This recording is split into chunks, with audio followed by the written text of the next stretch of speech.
ಅದು ସ୍ୱାଭାବିକ ଭାବରେ ଏଇଟା ଗୋଟେ ବିରାଟ ବଡ ଯାତ୍ରା।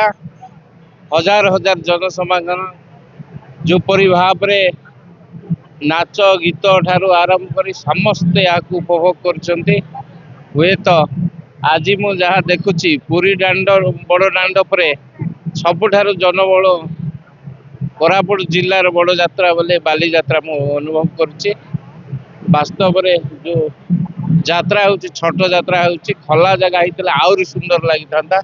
ହଜାର ହଜାର 40-50 ହଜାର ଲୋକଙ୍କର ସମାଗମ ଦେଖି ମୁଁ ବହୁତ ଆନନ୍ଦିତ। ଦେଖୁଛି ବାସ୍ତବରେ ଏଇ ଯାତ୍ରାକୁ ଆହୁରି ପ୍ରଚାର କରିବା ସହିତ ଆହୁରି ଏହାକୁ ଆଡମ୍ବର କରିବାର ଆବଶ୍ୟକ ଅଛି।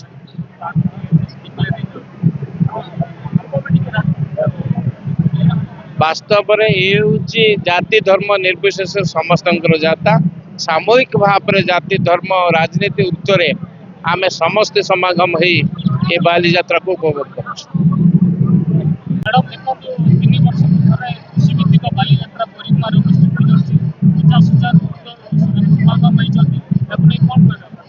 ନମସ୍କାର, ଆଜି ମୁଁ ବରିଗୁମା କୃଷି ଭିତ୍ତିକ ପାରମ୍ପରିକ ବାଲିଯାତ୍ରାରେ ଯୋଗ ଦେଇଥିଲି। ନିହାତି ଭାବରେ ଏଠି ହଜାର ହଜାର ଲୋକ ସମାଗମ ହେଇଛି।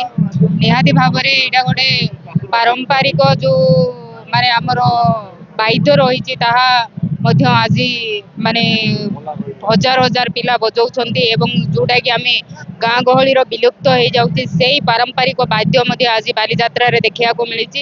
ନିହାତି ଭାବରେ ଏହାକୁ ଆମେ କେମିତି ପ୍ରସାର କରିବା, ଏଇ କୃଷି ଭିତ୍ତିକ ପାରମ୍ପରିକ ଯାତ୍ରା କେମିତି ଆଗକୁ ଆହୁରି ବହୁତ ମାନେ ବିରାଟ ଆକାରରେ ହେଇପାରିବ ସେଇଟା ଆବଶ୍ୟକ ରହିଛି। ନିହାତି ଭାବରେ ଏଥିପାଇଁ ମୁଁ ସମସ୍ତଙ୍କୁ ଏଇ ବାଲିଯାତ୍ରାରେ ଶୁଭେଚ୍ଛା ଏବଂ ଶୁଭକାମନା ଜଣାଉଛି।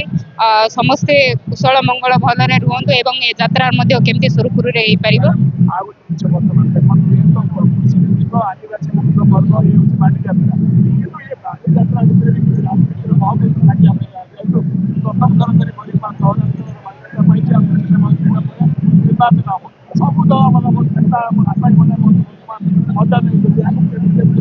ଦେଖନ୍ତୁ, କୋରାପୁଟରେ 12 ମାସରେ 13 ପର୍ବ ପାଳିତ ହୁଏ। ଏଇଠି କିଛି ମାନେ ପାରମ୍ପରିକ ଯାତ୍ରା ରହିଛି, କିଛି ଆନନ୍ଦିତ ଯାତ୍ରା ମଧ୍ୟ ରହିଛି। ନିହାତି ଭାବରେ ଏଇଠି ଜାତି ବର୍ଣ୍ଣ ଦଳଗତ ନିର୍ବିଶେଷରେ ସମସ୍ତଙ୍କର ଜନସମାଗମ ହେଇଛି।